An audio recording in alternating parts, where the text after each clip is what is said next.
remember the first time he kissed me, he came up behind me. I froze. I just went into complete dissociation. I was unresponsive. I just didn't move. And like looking back, it was just a complete fear response, you know, and it just baffles me that he would continue when someone is so unresponsive, you know. Oh, Sarah Kopp, welcome to No Filter. Thank you. Thanks for having me. Your story is so extraordinary that I do not know how everybody in the country doesn't know it. And in a climate where there's a lot of conversation about grooming young women, in your case, the responsibilities of teachers, what happened to you is so incredible that I would like you to take me back, if you can, to the time when you were 14. You were a high school student at school in Queensland. Who were you then? Yeah, thank you for saying that, by the way. It does mean a lot to me when, you know, people have such kind words about my story, so I do appreciate that. Yeah, I suppose when I was 14, before, you know, all of it happened, I was very fun-loving girl. I was into my dancing, you know, that was my massive passion. I danced every afternoon if I could, you know, and on the weekends and things like that with my classes. I had a, you know, excellent social life with my friends. I grew up in Hervey Bay, so we were always at the beach hanging out and just having a good time, good relationships with the people around me and my family and things like that. I did well at school. I was a bit of a nerd, I suppose. So I had good grades, tried hard, involved myself in all the extracurricular activities and things like that. So, yeah, I'd say, you know, I was a kid that was pretty squared away, and just enjoying being a kid, I suppose. And also in the cusp of anyone who's been a 14-year-old girl, on the cusp of womanhood, or anyone who's loved or known a 14-year-old girl knows what that period is like, where things are in flux and things are starting to blossom and you're filled sometimes with insecurity and sometimes with excitement and the possibility of life. And then a new teacher arrived at your school. His name? Yeah, his name is Paul Greeley. Mm-hmm. So, yeah, he started the year that I was in year 10. He was a PE teacher? Correct. And did he become your PE teacher? Yeah, so he became my actual teacher in the second term of that year. So it would have been around March, after the first school holidays. And what was the nature of his arrival? I imagine if I go back to school, you know, when a new teacher comes, there's a bit of amongst the students, amongst the girls. He was a cute-looking guy. He was your PE teacher. I imagine there was that little frisson. Yes. So there was a massive buzz about him arriving at the school. I remember, you know, one of my good friends had him as a teacher in the first term, and she just talked about him all the time, about how cool he was. And I actually hadn't really seen him when I was hearing a lot of, you know, the rumours about him. So I was a bit intrigued as to who this guy was, I suppose. I also had a friend that I danced with who she'd just graduated from school, so she wasn't at school at the time, but had run into him at a nightclub, and she was talking about him at dancing, and you know, sort of saying you need to see whether he remembers me, and you know, talking like that. So I'm like, who is this guy?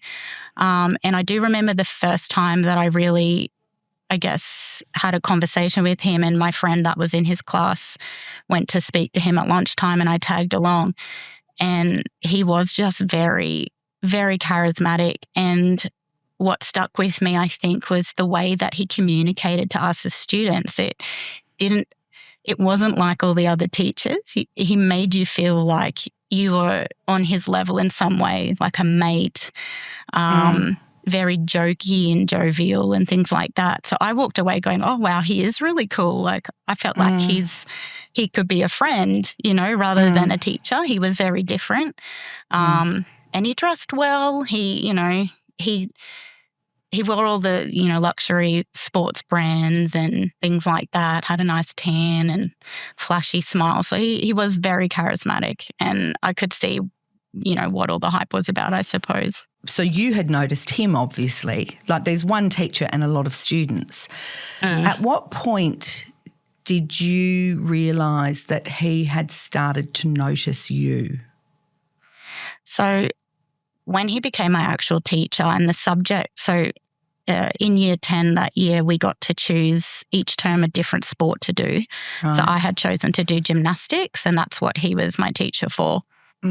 And it was pretty soon after we had a few classes, and I suppose he noticed my natural physical ability. I guess my background in dance probably helped with what I was doing in gymnastics. And it was pretty quickly that he started asking me questions and saying, oh, you're very good at this.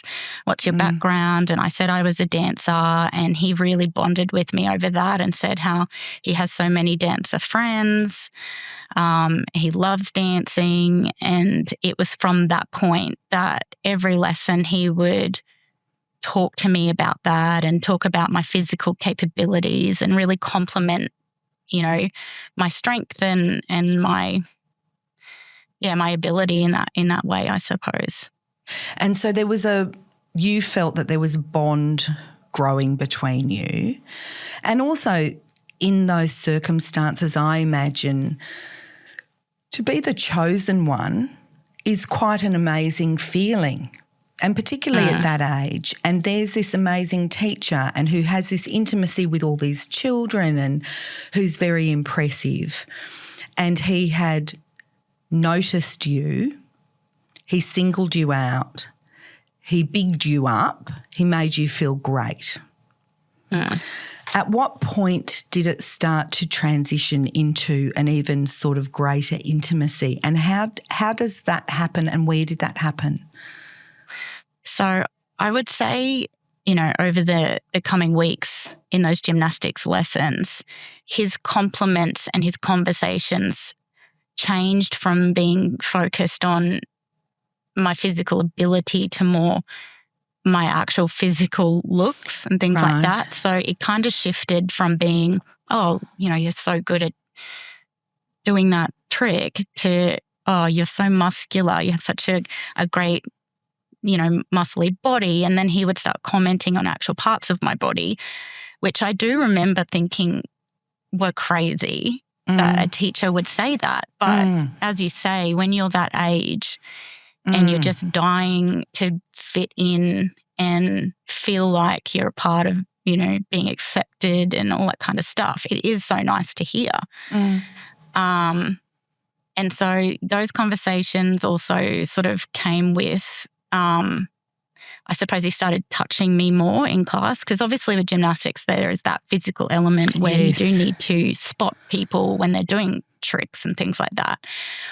But I feel like the touching started becoming more obvious and touching me in places where I didn't think he needed to. At first I was probably trying to rationalize it like, oh, it was a mistake. It's probably hard to spot someone. He did it by accident, but it became more frequent and more obvious that he was doing it on purpose. So, brushing further down my back so that he would, graze lower areas and things like that. The hand lingering just longer than it needed to.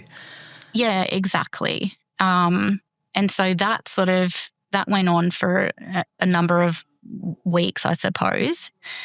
And then he sort of started finding ways to associate with me out of the class itself.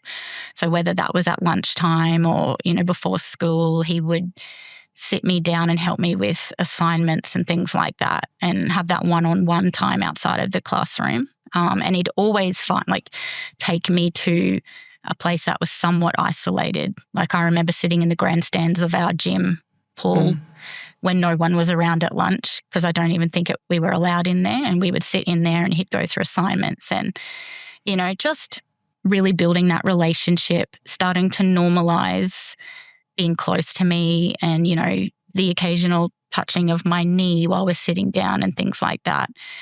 And that just became more and more common, that you then don't think of it as unusual. Had he been asking you at this point questions about your personal life, and had you ever had a boyfriend, that sort of stuff, so getting to know you on that level as well? Yeah, he would ask me about my life in general, and we would have conversations. He knew that I came from a single mother family. I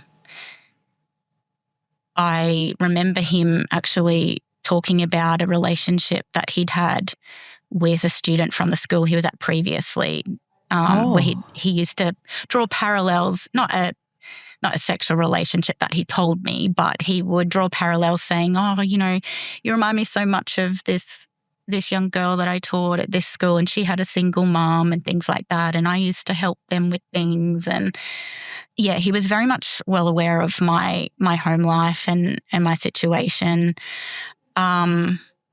We did at some point start getting into conversations about my history with boyfriends and things like that, but I can't quite remember when that happened, whether that was so early on or if it was once he started coming over to my home and things like that, which he did. Because of course you're remembering things now and seeing them through a very different lens than you did at the time. And it was a long time ago. It was late 90s. Was this 90? The year 2000. 2000. Yeah, so long time. At that point, had other people around you noticed that there was this growing sense of bonding between you and Mr. Greeley? Yes, I had countless friends and students make comments to me about, this relationship that I had with him, and there were definitely eyebrows raised about, what's actually going on. And I think that contributed to me eventually being very isolated from my peers, because the questioning got so relentless. I really had to back away because I just was so afraid of, talking about anything.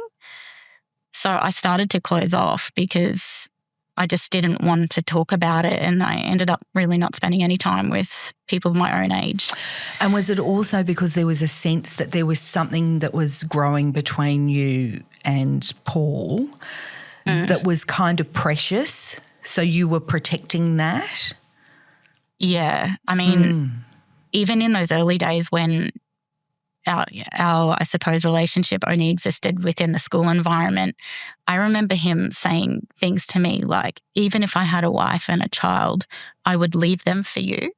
And he'd just talk about how fabulous I was. Like he really put me up on a pedestal, and it did become this secret that I felt like I had to protect, because there's this man here who cares about me and really accepts me for who I am, knows all about me and what I'm interested in, and loves that about me. And so I did feel like I had to protect him and that secret. And sees the specialness in you.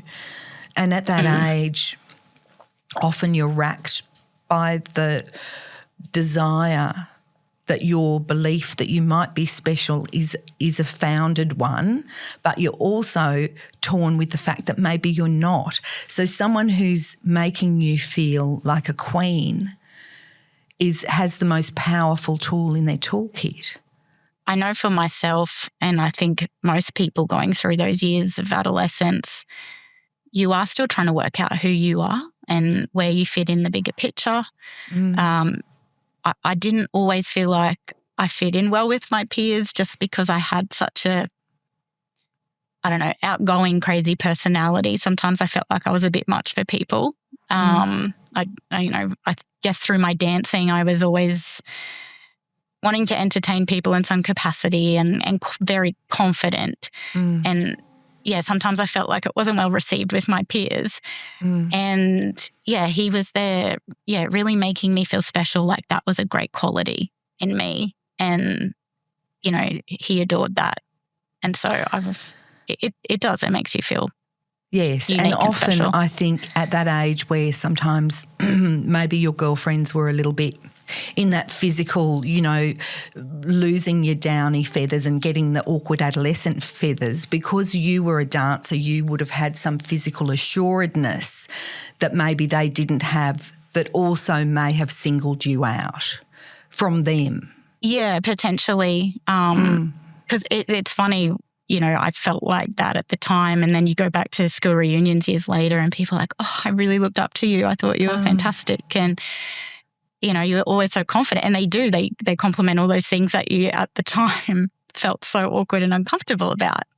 So, yeah, I do think potentially there was an element of that where, yeah, I probably did have that natural confidence that some other girls my age might not have had. And it did, make me feel a bit isolated. And how did it transition then from these one-on-one sessions and him helping you, complimenting you? You said that he did end up visiting you at home. Yeah, so just before that happened, he actually met my mum through some basketball games that I used to cheerlead for, like the local basketball team on the weekends. And he started going to those with some other teachers from school. And that's when he met my mum for the first time and developed some sort of friendly relationship with her there. So she knew who he was. They had had some conversation, nothing too deep. But he was charming. Yes, very charming. Even Mum remembers thinking what a lovely, lovely teacher he was and very invested in me and my education. Through that, he had organised for my mum to drive me to his house one weekend so he could help me with an assignment, and she sat in the car on his driveway while I went into his house. And then we ended up sitting outside and he spent all this time with me. Then he'd organised with Mum for me to have triple jump training with him early morning before school, things like that. And so Mum was really under the understanding that he was a teacher that was just really invested in me and my education and thought it was fantastic. But it was all, I suppose, to build that relationship and get closer to us as a family. And my grandfather passed away in August of that year, which is my mum's father. And he sent Mum flowers and a card to the house, obviously empathising with her, spoke about the fact that he'd lost his mum not that long ago. And through that, he ended up getting invited to our place for dinner one night. And that was kind of the start of that. And that became such a regular feature of our life, was him turning up with a bottle of red wine and some card games and music. And we'd have dinner and have drinks, and he'd teach us some card games. And I think he really took advantage of how vulnerable Mum was at that time, losing her dad. She was grieving, and how vulnerable I was. And yeah, he just became a regular feature in our home from that point forward. At that point, where was your father in this? I had never known my father. So my parents broke up while my mum was pregnant. So I didn't know him at all. I didn't even know where he was. So he was completely out of the picture. Because to then have this male figure who's turning up and takes a natural seat at the table, even though it seems so strange that it was a teacher, it assumed some sort of normalcy and filled a role that your mum would have been very appreciative of. Yes. Did she have any sense at the time that it was strange?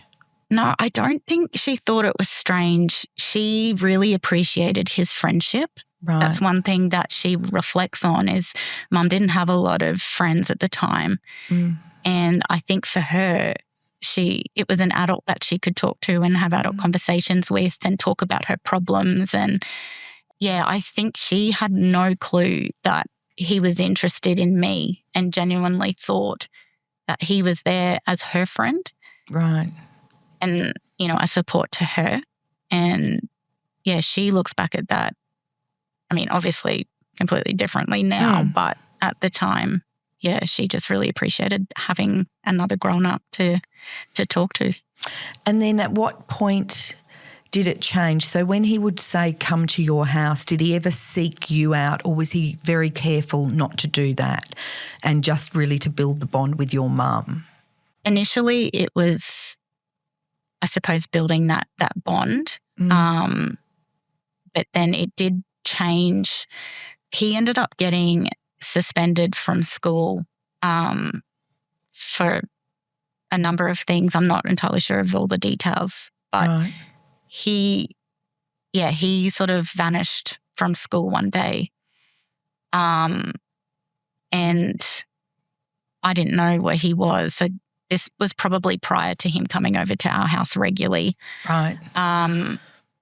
And another teacher actually came up to me at a district sports carnival and handed me a piece of paper and said, "Oh, really wants you to come to the beach on the weekend. Here's his number," which I did. And that's when he really started sexualizing things, like in the water. It became very evident that it wasn't a friendship. There was actual romantic interest there.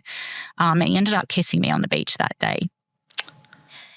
And then because he was suspended from school, I was sick one day and I sent him a stupid message on my mobile phone, some immature text message.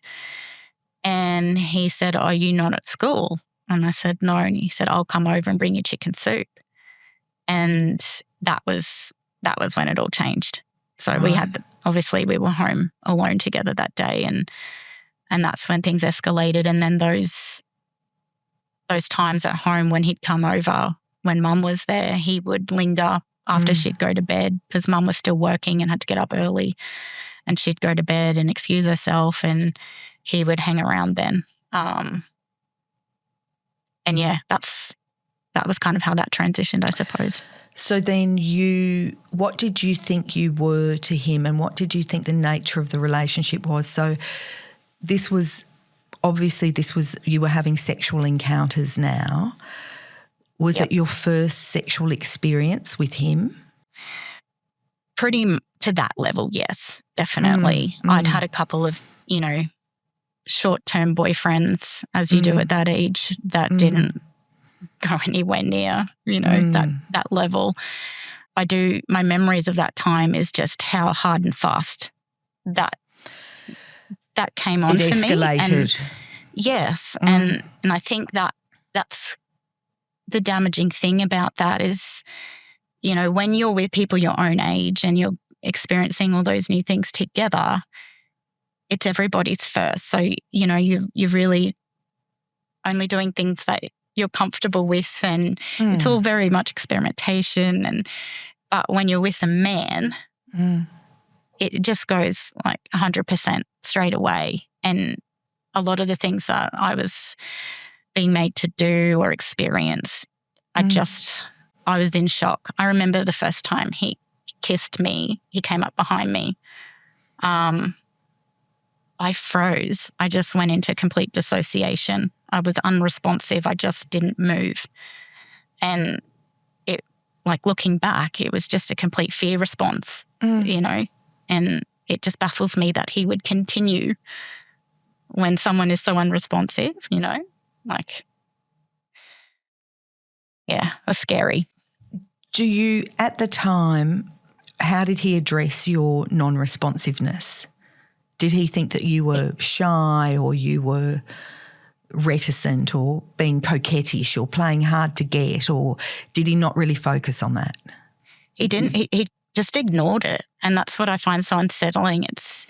in this day and age when we talk about consent and what consent Yes. looks like, and someone has to be an active participant in that, and I was clearly not. I didn't move. I just he almost had to move me like I was some sort of like dummy. Yeah. And he just didn't even acknowledge my responses or talk about anything.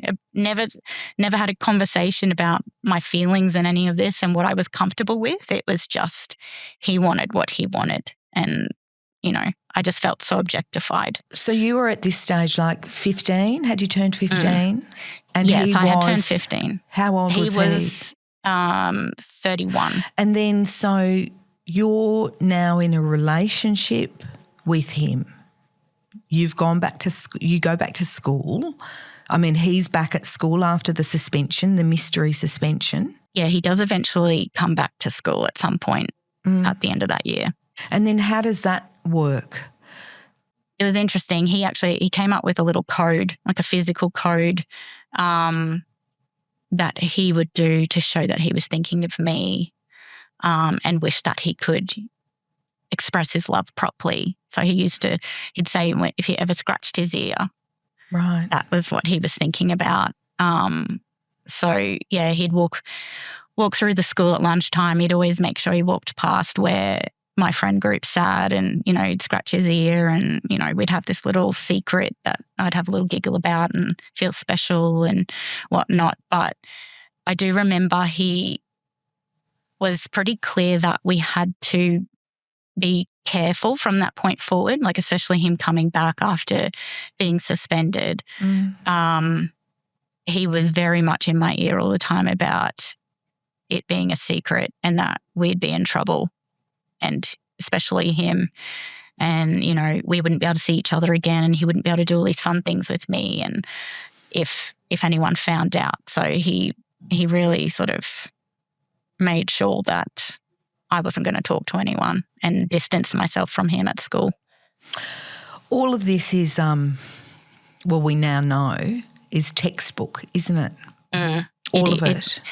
It is. And, when I did start reading into grooming and things like that, I was kind of gobsmacked initially. I'm like, oh my gosh, this is exactly how it played out for me. Yeah, it's the playbook. But what is not in the playbook is that this relationship then survived for your remaining 2 years at school, was still a secret all that time from your friends, other teachers, your mum. Who knew? So I eventually confessed to my best friend, Amanda, that things had escalated and things were happening between us. She was like, she knew, she was always at me. It got to the point where she was threatening our friendship if I didn't come clean. And obviously I didn't want to lie to her anymore. And it was during the Christmas holidays, like between 2000 and 2001, she'd come back from a trip to see her dad in Sydney, and we were just talking about things that we'd done with our boyfriend, like with her boyfriend, and I ended up coming clean and telling her that, I had done stuff, but I, swore her to secrecy, and we came up with this really silly code of, if ever we wrote about him in a letter, we called him Subway for some reason. I don't even know how that started. So from that point forward, I did confide in her a lot about things. And it's funny now to look back at our letters and see that immaturity, I suppose. I also confided in Mum after things had escalated. I said to her what had happened. And I think how long Mum after did you tell your mum? It was before the Christmas holidays of that year. Okay. So it was the year that things had started. Yeah, I ended up confiding in her and said, please don't tell anyone. He'll get in trouble and he's really special to me. Don't say anything. And I think Mum was in a lot of shock. I don't even remember having much of a conversation with her about it. It just kind of, I don't know, it got swept under the rug in a sense, I suppose. And then he ended up actually telling my mum over those Christmas holidays himself. He brought me out to the kitchen and said, "I'm in love with your daughter. I really care about her," and then kissed me on the lips in front of her. And again, Mum was just, you could tell she didn't know what to say. But I think because of that relationship that he'd built up with us, and even my grandma, he ended up going over to my grandma's house to help her with some, renovation type things, because after my grandfather had died. So he really tried hard at infiltrating my whole family. And I think by that point, when he spoke to Mum about it, he was just part of the family already. And in hindsight, she regrets everything. She wishes she could go back in time and change how she responded to things. But, Mum was very vulnerable and very manipulated through that process as well. So I think she was very confused and did what she thought was best at that time. Vulnerability is the key, isn't it? And you were all vulnerable. Your grandmother, you, your mum. Yes. And that, of course, we know that's what predators use to prey upon people, is vulnerability. But then to your mind, well, not to your mind, you were in a relationship with him. How did that continue? Did he stay at the school as you went through? You went through year 11 and 12? Yeah, so he left the school early the next year. It wasn't like he was there for the start of grade 11, but at some point he had left and got transferred to a school in Brisbane. He obviously remained in regular contact with me, and there were times when he would come back and visit. Because Brisbane's a couple of hours away from Hervey Bay, yeah? Yeah, it's about 3 to 4 hour drive between the two places. He started getting in my ear about moving to Brisbane. That was always his big thing was, once we move to Brisbane, then we can be a regular couple. No one will know us. So he sort of planted that seed quite early on about that being the best thing for us, and then the secret could be lifted. He even enticed me to go by saying that he would get me into the QDSE program at Kelvin Grove State High School, which is at the time was quite a reputable dance full-time program. He said that he was really close with the dance teachers there, and he'd get me in, and it was a great opportunity for my dancing. So that obviously was so exciting to me, and it was about 3/4 of the way through grade 11, I decided to leave and move. And it was very last minute. I had people that, like my dance teacher, didn't even know until I'd gone. And I lived with my uncle and auntie in Brisbane for about 6 months while Mum stayed in Hervey Bay to sell the house and, sort out all those loose ends. And turns out he never did actually try and get me into that school at all. Like it was just all talk to get me to move. And it wasn't even, once I'd moved there was no more conversation about that. And I just went to a normal regular high school and finished year 12 there. So you've now moved. So you've left Amanda and whatever friendship group you had. Your mum's now relocated. So you're all the more reliant on him for all your kind of emotional needs. Yeah, once I moved to Brisbane, he was spending all of his time with me. I remember it being difficult to make new friendships at my new school because I'd always have to come up with reasons why I couldn't hang out with them or go to the parties and things like that because, he didn't like me going to things like parties and that. He used to get a little bit jealous, I suppose. He started getting in my ear around that time about how I'm eventually going to leave him because I'll realize he's too old and things like that, and started making me feel really guilty about wanting to hang out with people my own age. So I did really struggle, I suppose, to make strong friendships at my new school. So I did rely on him a lot and was spending all of my time with him. Yeah. You know how in schools particularly, and teenagers have the most effective grapevine of anybody. Were there any rumours at your new school, or was anyone kind of looking askance, or were there stories like, Sarah's got a much older boyfriend? There weren't really any rumours because I was pretty good at not really talking about that side of things. And I think because I was a new student, it was easier to be more secretive about that than the people that I'd known for most of my life. So, they just accepted, I suppose, that I was a little bit standoffish and not as sociable as some of the other kids. But I remember actually coming clean to the friend group that I did have at my new school. And it must have been just prior to my 18th birthday. And yeah, there was a lot of shock, that's for sure. And I don't think they really knew how to take it. Like it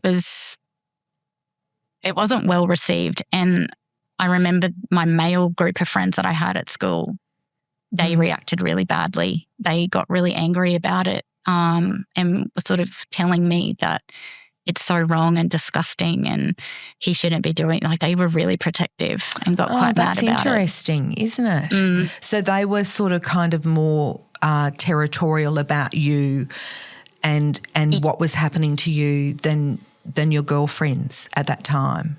Yeah, I feel it was more the boys that got up on edge about it. And it was that was the catalyst for Paul eventually saying to me, I think we should cool this off because, I'm clearly too old for you. People are never going to accept us. Look at the way your friends reacted. But yeah, it is interesting that it sort of was the males around me at that time that had a problem with it. But my girlfriends they were shocked and they did think it was weird. Yes. But they didn't react in the same sort of angry way, I suppose. So then Paul suggested this period of cooling off, which would have been, I imagine, devastating for you. It was because for me, I thought, we'd gotten through all this adversity of all these years where it had to be this giant secret, and he'd convinced me to move to a whole nother town and separate myself from everyone. And under this premise that we could finally be in the open together openly, and then he's cooling it off. And I felt like the rug had been completely pulled from underneath me. It was one of the most devastating times of my life. I was so confused because he always had said, you're my soulmate. You are you are the one. And that all just came crashing down in an instant. So it was really difficult. But you got through that period. What happened that you went from him saying that things needed to cool down to you two actually getting married? So even though he had, I suppose, broke it off with me officially, he remained in touch with me and would regularly still come over and, we maintained a sexual relationship even though we had broken up. But again, it sort of became this secret because he eventually got engaged. He was dating a student teacher from his current school, and they ended up getting engaged. But he was still seeing me throughout that whole thing, but saying, she is nothing like you. Every time I'm with her, I just wish I was with you. Just saying all this nonsense, I suppose, to keep me, feeding me the breadcrumbs, I guess. So I was never really out of the picture and away from him and away from his manipulation. So one day I remember getting a phone call from him while I was at work, and he'd said that he needed to meet up with me because he was leaving this person he was engaged to. His fiancée. And I actually, a part of me was thinking, don't go. I think I knew a little bit that things were wrong, but he gave me this big sob story on the phone about, being suicidal and whatnot. And I met him at the QE2 sports stadium. He was at some school sports event. And he came and sat in my car and told me in detail about how he had tried to commit suicide, and that his relationship with her was really abusive, and that he just really missed me this whole time and he just wanted to be with me again. And I just remember it was horrible because he explained in great detail about what it was like to actually try and commit suicide, like how it felt. And that's obviously really devastating to hear about anybody. So that really affected me. And he asked whether he could come back to my house that day after he'd finished. And I said, sure, and gave him a new address, and he came over. And before I knew it, he'd sort of weaseled his way into the house. So I was living with my mum. We just had a rental. And I remember actually he just started moving his stuff into our house. Mum came home from work one day and was just completely shocked because she's like, what is all this stuff? And I said, oh, Paul's moving in. He's had a hard time with, he's broken it off and, he wants to just stay here until he gets on his feet. And he just didn't leave from that point. And then we ended up getting pregnant. So that was kind of what led to that marriage. So how old are you now? At this point? I was 20. So I just turned 20 that year. And so then the natural progression was seen to be that you would get married? Whose idea was that?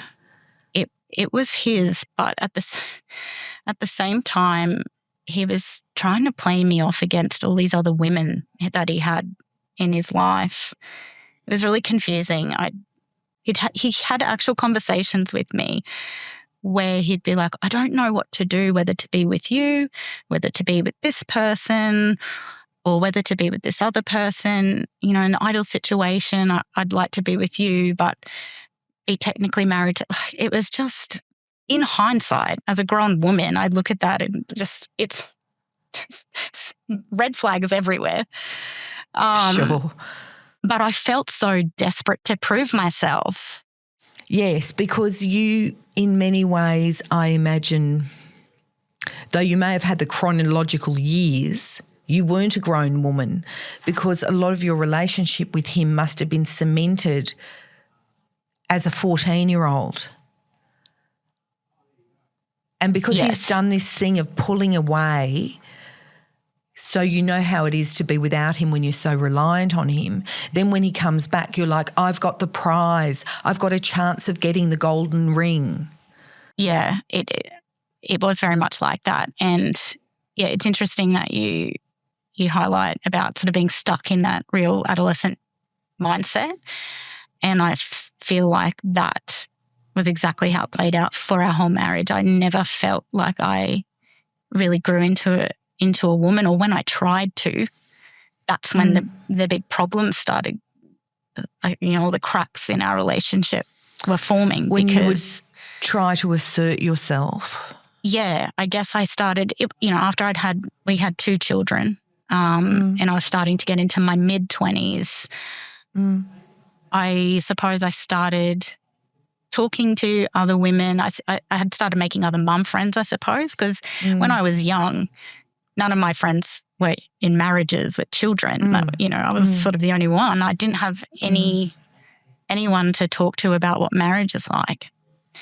And it wasn't until I started making other mum friends who were, a fair bit older than me, that I started to realize that things probably weren't right.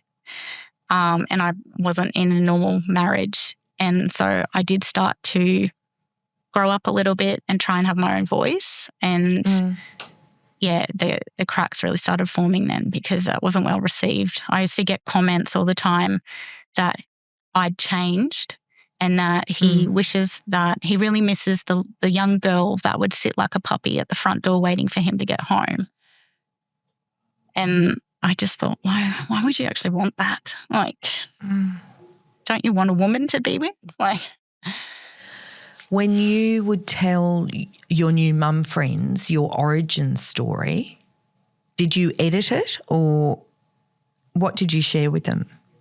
Yeah, initially when I would tell people how we met, I'd make up some story like we met at university or something that, I was young, but not as young as I was, I suppose. I still really protected that secret of his.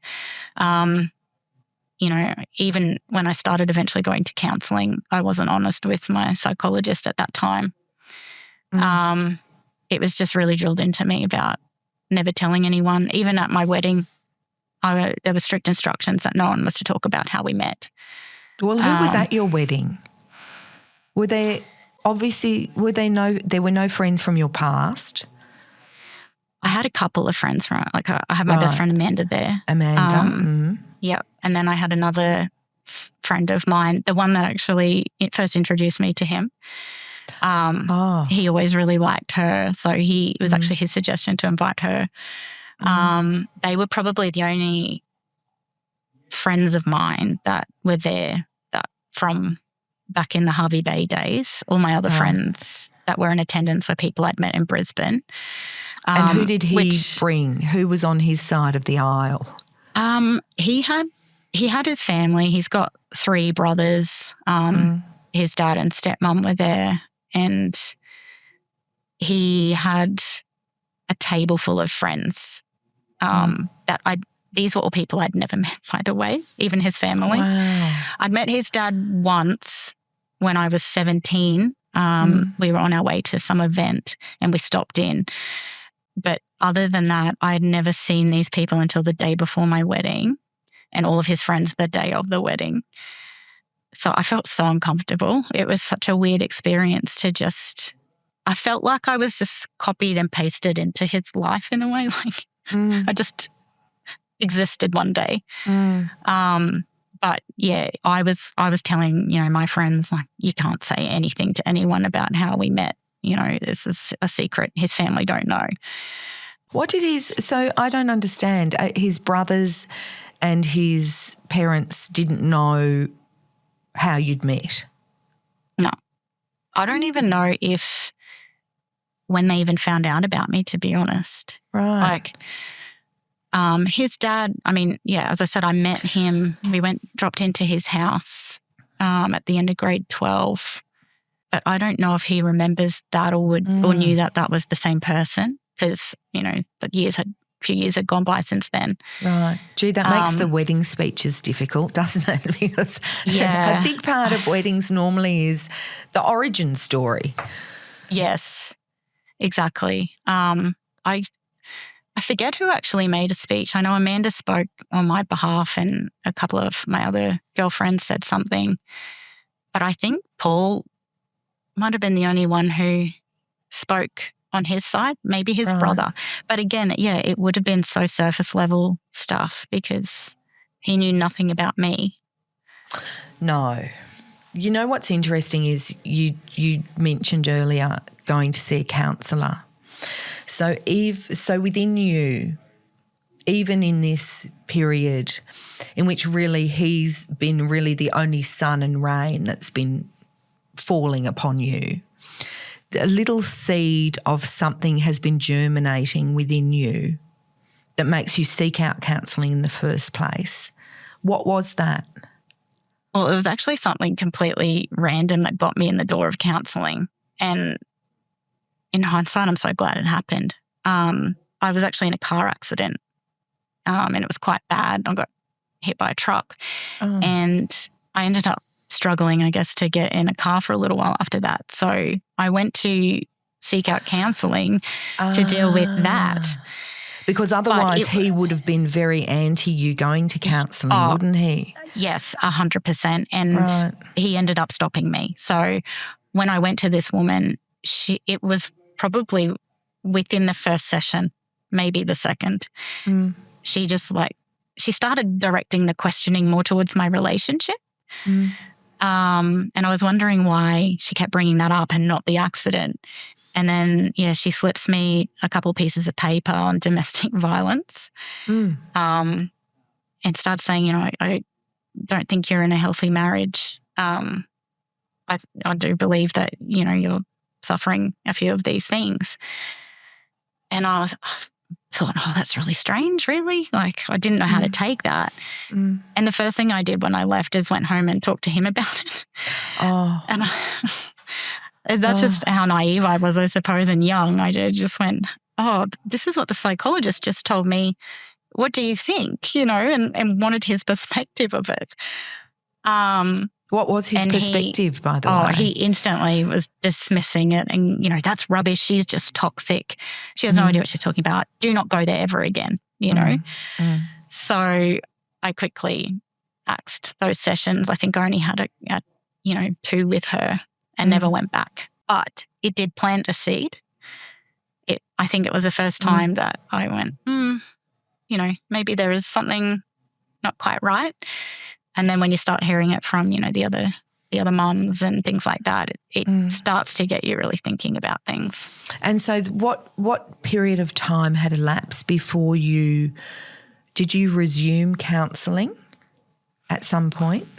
Yes, I ended up going back to counselling sometime towards the end of our relationship.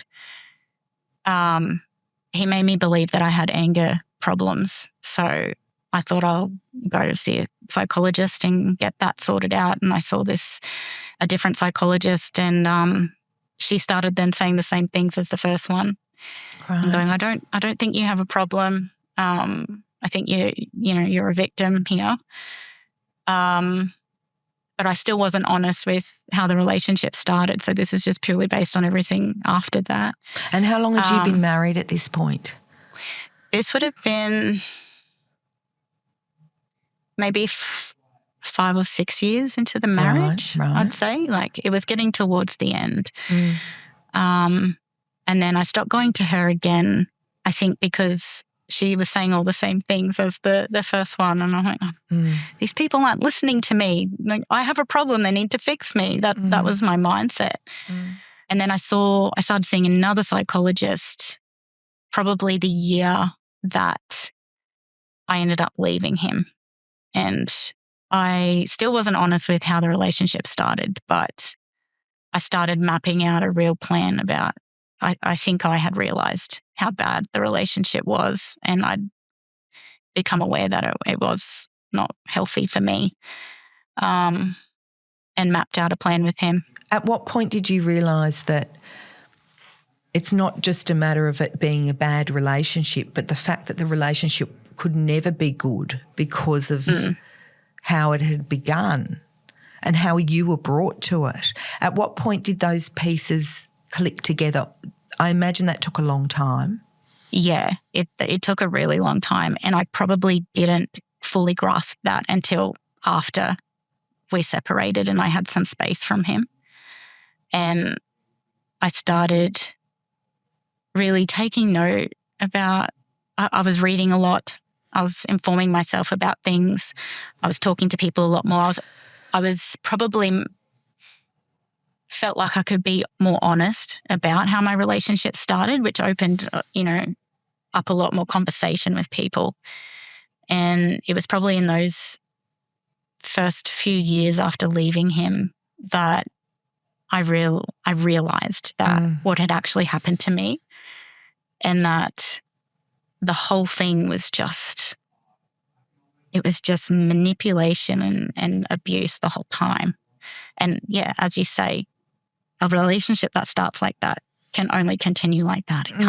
It can't change. How was he? And I just want to point out to our listeners that you've got a family court ruling, obviously you don't want to discuss in detail anything that would jeopardise anything there, but how was he when you started to grow into yourself, when you were having these realisations?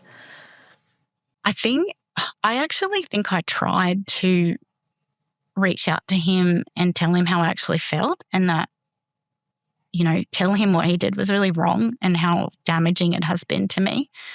I think I attempted that once, and he quickly shot it down and sort of turned it into the fact that it was me who instigated it all and in the beginning, and I basically forced myself on him. Like, he was really trying hard to get me to think that it was my fault that it happened. And so there was no accountability or any responsibility taken for that. And yeah, that was pretty devastating, because I honestly think if he'd just said, sorry, I messed up, that was wrong, I think I would have been able to process that a lot more and move on with my life. But I think it just became this constant power struggle, to regain that. It's interesting though, because you say move on with your life, but even though you may have been unaware of it, you were moving on with your life, because the work that you started to do, which I imagine was beyond painful,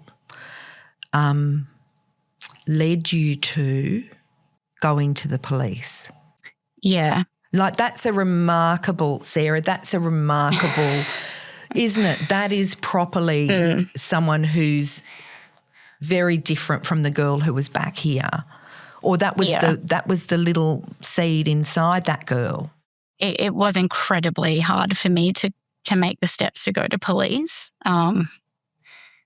I ummed and ahed about it for a long, years. It wasn't a quick decision for me. I'm very, very blessed to have Amanda by my side. She's always been my biggest advocate and has had a belief in me that, I had the strength to do that. And I almost feel like in some way she kicked me in the pants and said, get to the police, But it was about 3.5 years after I'd left him that I was sitting in Amanda's kitchen with her one day, and we'd been talking about it, and I'd been getting closer and closer, I suppose, to wanting to go and tell somebody. And she said, why don't we just get them? We'll call them and get them to come here. Then it's less confronting. And I was like, okay.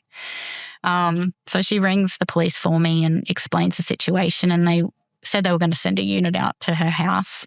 But we quickly got a phone call back, and they wanted us to go into the police because of the sensitive nature of it, not all officers may be equipped to deal with it. So we went into the police station and then got sent to the CIB at Ferny Grove.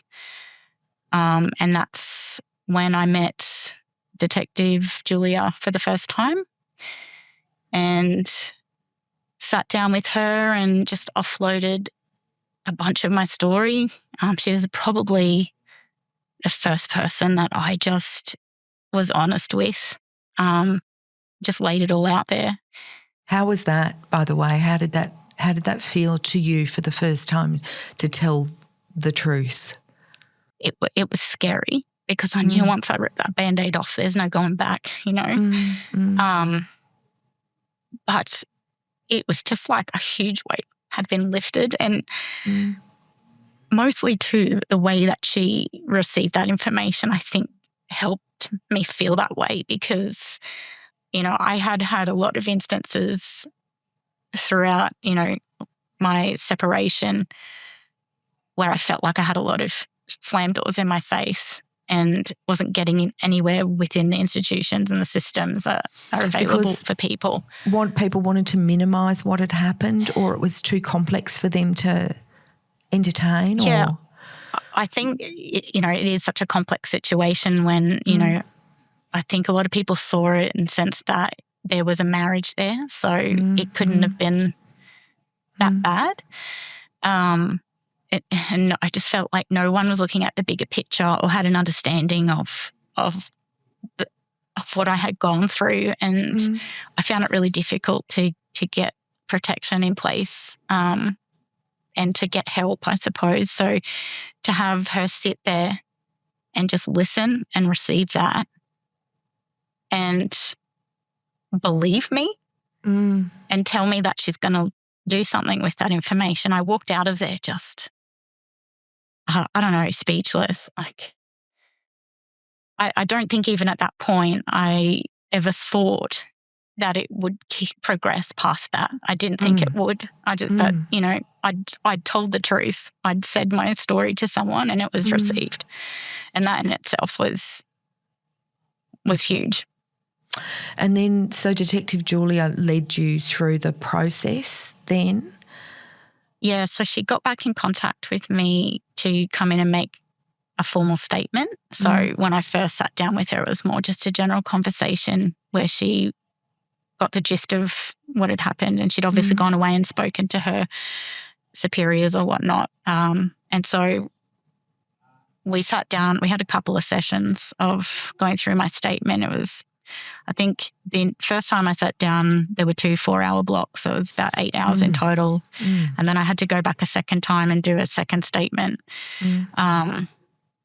Yeah, so she really got the ball rolling, I suppose. And, you know, I still can't believe that she was able to get it as far as it went, to be honest. Which is how far it went to court?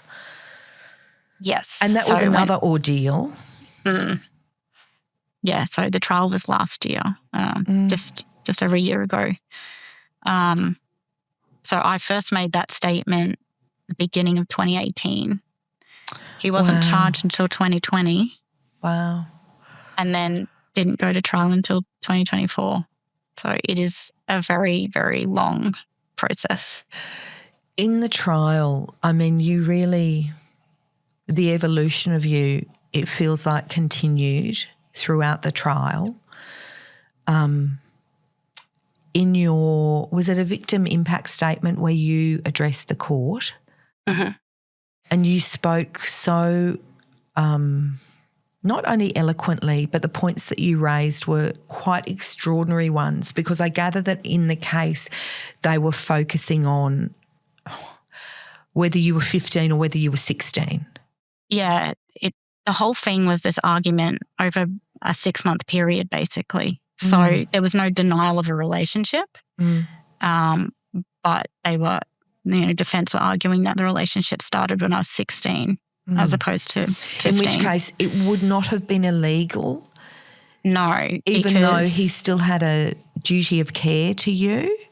Yeah. So Queensland's been very far behind with the special care laws. A lot of the other states have implemented special care laws years ago, which basically protect children up to the age of, 16, 17 when they're in, with people in positions of power, like teachers, coaches, doctors, all that kind of stuff.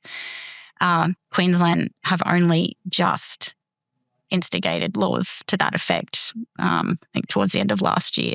Was that as a result of your case? Not directly mine. I think it's just become such a common thing. I feel like every time I'm on Facebook or something, I'm seeing articles of very similar stories of girls who have been groomed into these relationships from a similar age. And yeah, I think collectively there's been so much of it happening that people have started advocating for those changes. So thankfully, finally, we do have those laws now. You were face-to-face in court with Paul. And how was that? It was hard. Obviously I didn't look at him. I didn't want to look at him.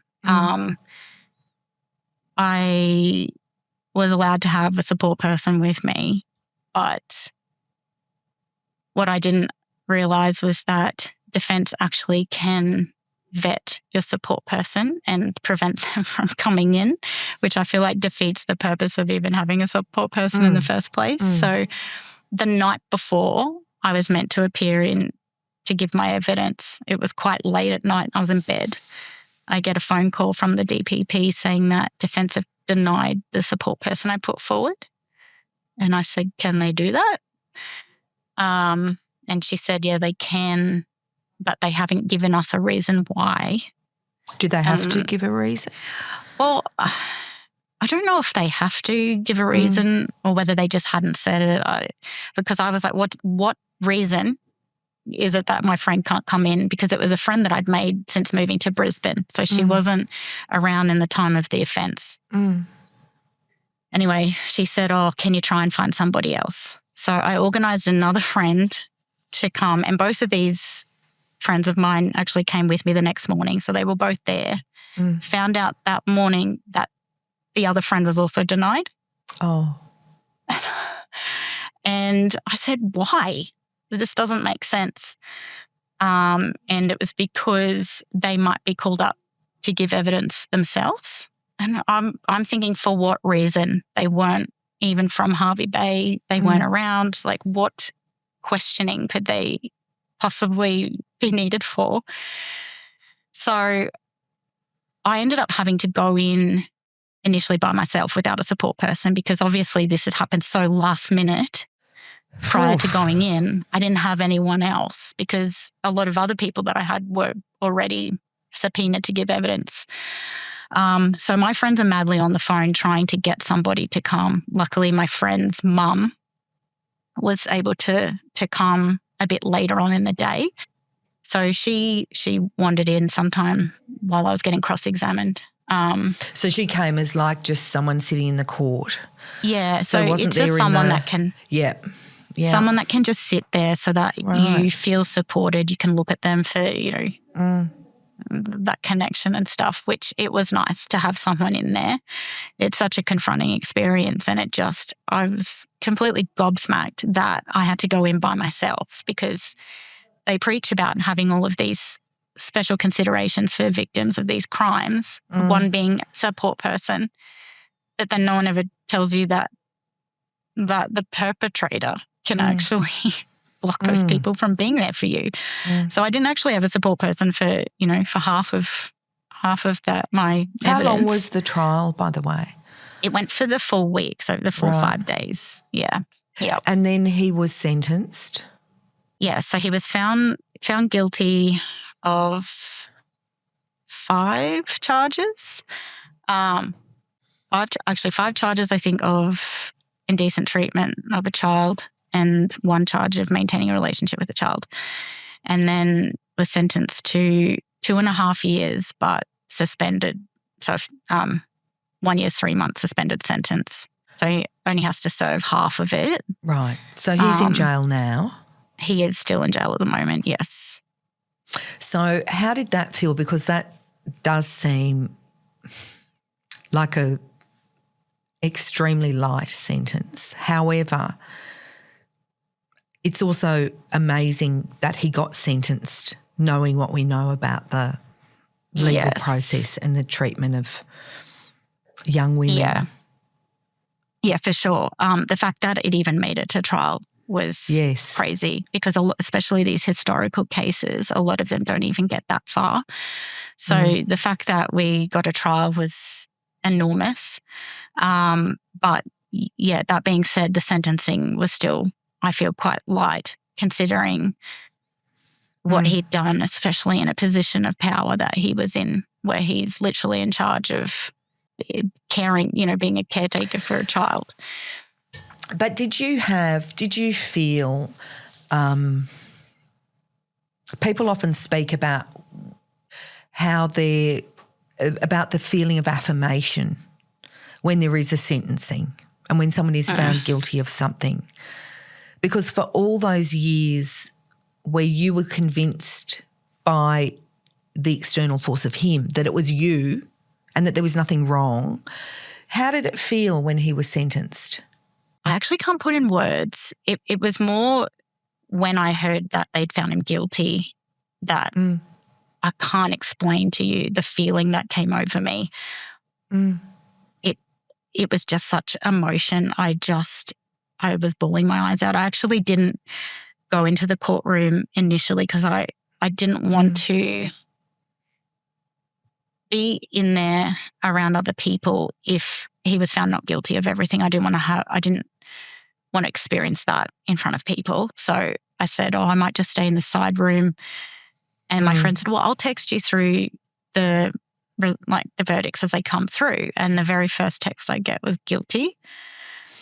And I just couldn't believe. I leapt up off my chair. I shoved my baby. Because I just had a baby in February last year.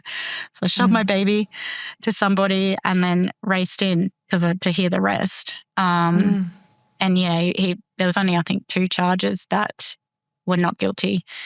Right. And I was openly sobbing. I've never been that emotional in my life. I couldn't control it, but it was so completely validating to have, it's also very powerful. The jury stand up all in one giant line. Right, and the judge will get one person to read the verdict of each charge, and then they all have to repeat it, and it goes on and on and on. So you've sort of got 12 people there facing you in this line saying, guilty. And a few of them were making eye contact with me and sort of nodding at me like they were there and supporting me and what I'd gone through. Like they understood. They had seen you. Yes. And that was incredibly powerful. I can't explain what that felt like. I don't have the words. But yeah, incredible. How is your life now?